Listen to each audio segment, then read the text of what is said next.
گناہگار فاسق نہیں، اور قرآن سے گمراہ فاسق ہوتا ہے۔ مومن ہدایت پاتا ہے۔ اور اچھا آؤ، اگر نہیں تھکے میرے سامنے تو پوچھیں، قرآن ندیم ہدایت کس چیز کی کرتا ہے؟ امتیاز شاہ جی، قرآن کے آخر نازل ہونے کا کوئی نہ کوئی مقصد ہوگا، اور مقصد ہدایت ہے۔ ہدایت کرتا کس چیز کی ہے؟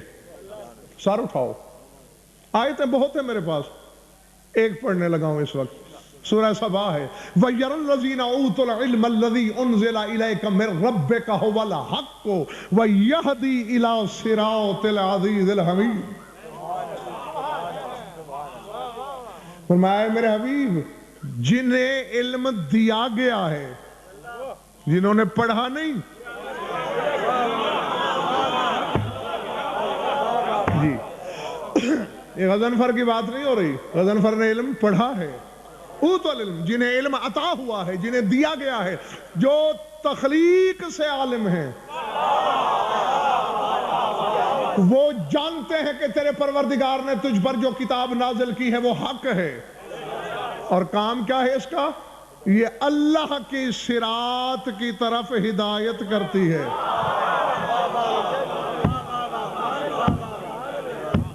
اللہ، تو قرآن کا کیا کام ہے؟ صراط کی طرف ہدایت کرنا۔ یعنی صراط کی ہدایت مقصود نہ ہوتی، قرآن نہ اترتا۔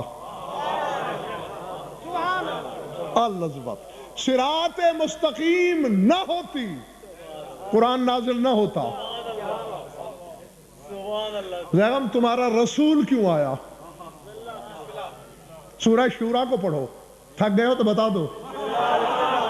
اپنے حبیب سے کہہ رہا ہے کہ اے میرے حبیب محمد احمد محمود، تیرا تو اور کوئی کام ہی نہیں، اِنَّكَ لَتَهْدِي إِلَىٰ صِرَاطٍ مُسْتَقِيمٍ، تو صرف صراط مستقیم کی طرف ہدایت کرتا ہے۔ پھر وہی بات ہے، سمجھنے والا کام اپنے ذمہ لگاؤ، میرے ذمہ پڑھنے والا کام بہت ہے۔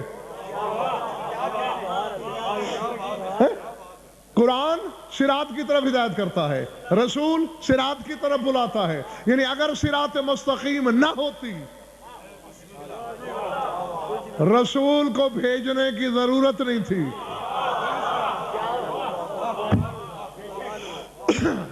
اچھا پالنے والے، تو ذات کے پردے میں چھپا ہوا تھا، تجھے ذات کے پردے سے باہر آنے کی ضرورت کیوں پیش آئی؟ پڑھ سورہ بقرہ، وَاللَّهُ يَهْدِي مَن يَشَاءُ إِلَىٰ صِرَاطٍ مُسْتَقِيمٍ۔ فرمایا اللہ بھی صراط مستقیم کی طرف ہدایت کرتا ہے۔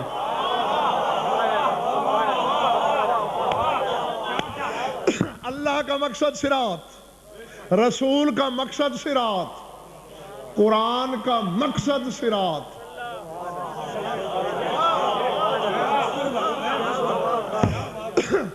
اور یہ صراط مستقیم نہ ہوتی،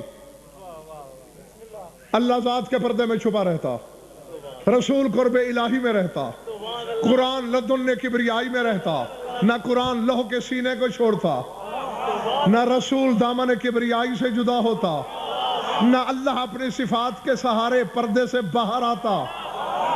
یہ سارا کچھ صراط مستقیم کے لیے ہو رہا ہے۔ اللہ اکبر۔ اب صراط مستقیم کیا؟ یہ سیدھا راستہ، سیدھا راستہ، سیدھا راستہ، یہی کہ میں موٹر وے پہ چڑھوں اور سیدھا لاہور پہنچ جاؤں؟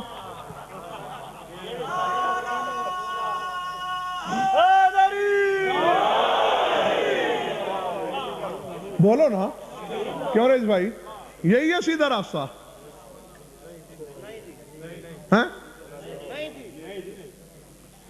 مری روڈ پہ چڑھوں سیدھا اسلام آباد پہنچ جاؤں؟ پھر کیا ہے صراط مستقیم؟ سورہ انعام، کون سا سورہ؟ اللہ کہہ رہا ہے وَأَنَّ هَذَا صراطی مستقیما فاتبعوہ ولا تتبعوا السبل فتفرق بکم عن سبیلی. فرمایا یہ میری صراط مستقیم ہے.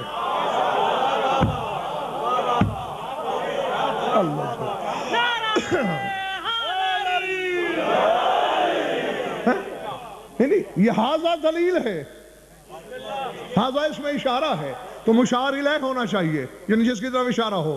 ہاذا یہ صراطی میری صراط مستقیمہ اور مستقیم ہے. فاتبعوہ اس کی پیروی کرو. پیروی کہتے ہیں پیچھے چلنے کو، راستے پر چلا جاتا ہے، راستے کے پیچھے نہیں چلا جاتا.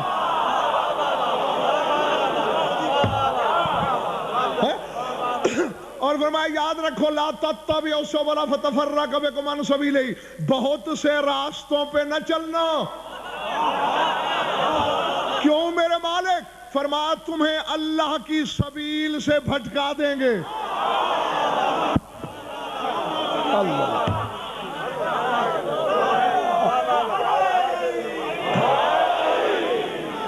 اللہ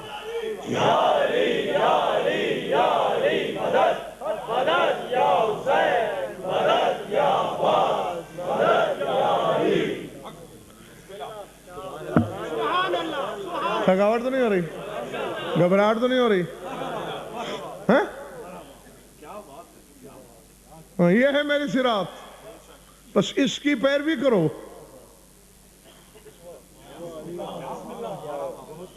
توحید کا مقصد یہی، رسالت کا مطلوب یہی، قرآن کا ہدف یہی.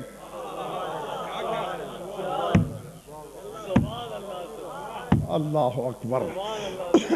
العظمت للہ.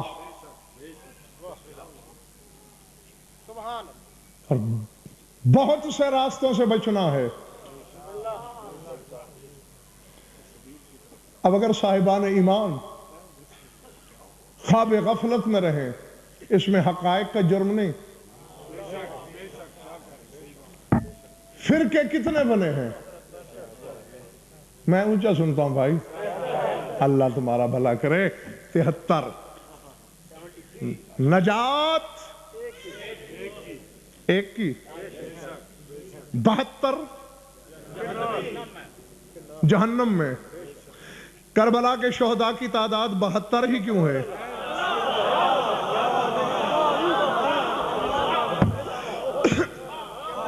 اب دیکھو اگر کوئی نہ بتائے حقائق، اس میں حقیقت کا کوئی جرم نہیں ہوتا. لقد اکثارام حسین نے بتا دیا کہ آؤ اگر ان 72 کا تم نے دامن تھام لیا تو 72 بدعتوں کی بیماری سے بچ جاؤ گے.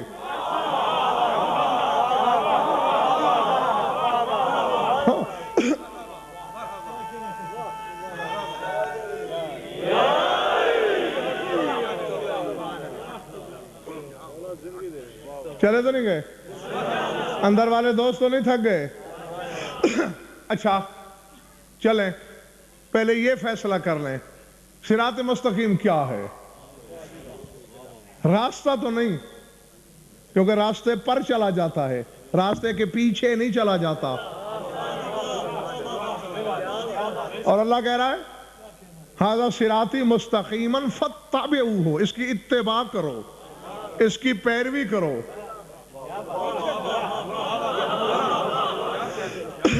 سورہ زخرف کی اسد ایک آیت ہے انہو فی ام الکتاب لدینا لعلی حکیم، کہ وہ سورہ فاتحہ میں صاحب حکمت علی ہے. ام الکتاب لقب ہے سورہ فاتحہ کا. نا اب یا تو وہ دریچہ کھولو، میں آکے تمہارے خانہ ادراک میں لفظ رکھوں. فرمایا وہ ہمارے نزدیک سورہ فاتحہ میں علی بھی ہے اور حکیم بھی ہے. سرکار صادق سے پوچھا گیا مولا مقصد کیسے علی حکیم سورہ فاتحہ میں؟ فرمایا یہ آیت نہیں پڑھتے ہو اہدنا الصراط المستقیم؟ فرمایا رب کعبہ کی قسم سورہ فاتحہ میں صراط مستقیم سے مراد امیر کائنات ہیں. اسی لیے تو صاحب شریعت نے حکم دیا کہ لا صلاۃ الا بفاتحۃ الکتاب، کہ جس نے سورہ فاتحہ نہیں پڑھی اس نے نماز نہیں پڑھی۔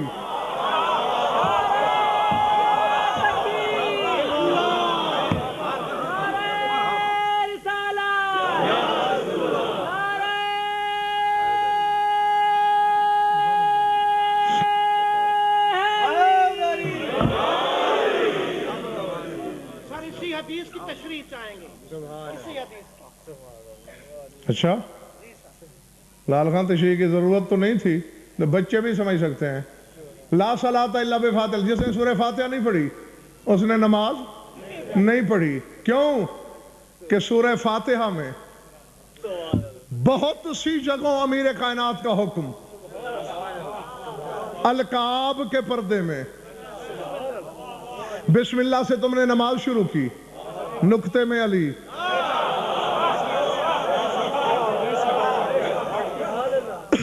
الحمدللہ رب العالمین تم نے کہا،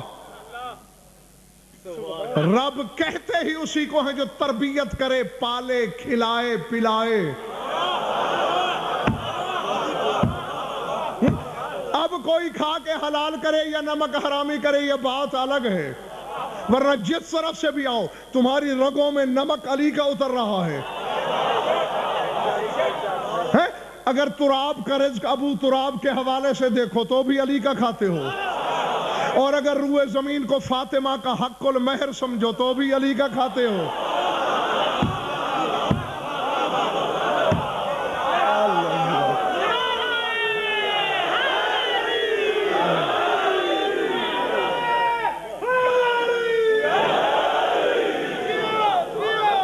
سمجھ میں آ رہی بات یا نہیں؟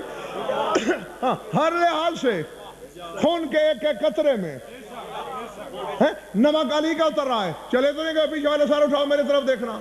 الرحمن الرحیم، وہ ولی ہو ہی نہیں سکتا زیغم جس سے رحمانیت نہ ہو۔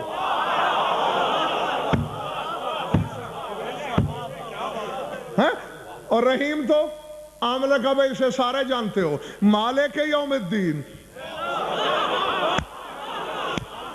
اب نہیں، اب اگر کسی کا لال خان ظرف چھلک گیا تو جرم تیرا ہوگا۔ قیامت کا اسد وعدہ رکھ دیا اللہ نے، اما یتساءلون عن النبأ العظیم الذی ھم فیہ مختلفون کلا سیعلمون ثم کلا سیعلمون۔ فرمایا اس نبأ عظیم کو تم دنیا میں نہیں جان سکتے، قیامت کو جانو گے۔ قیامت کو ساری خدائی جمع ہوگی، آواز قدرت آئے گی، میرے بندو، میرے بندے کو سوچتے رہے ہو کہ علی کیا ہے، علی کیا ہے، علی کیا ہے۔ سارے باجماعت عرش کی جانب نظر اٹھاؤ، آج تمہیں دکھائیں کہ علی کیا ہے۔ مخلوق دیکھے گی، عرش کے سامنے سے پردہ سرکے گا، عرش پر منبر نور ہوگا، منبر پہ تیرا مولا علی ہوگا۔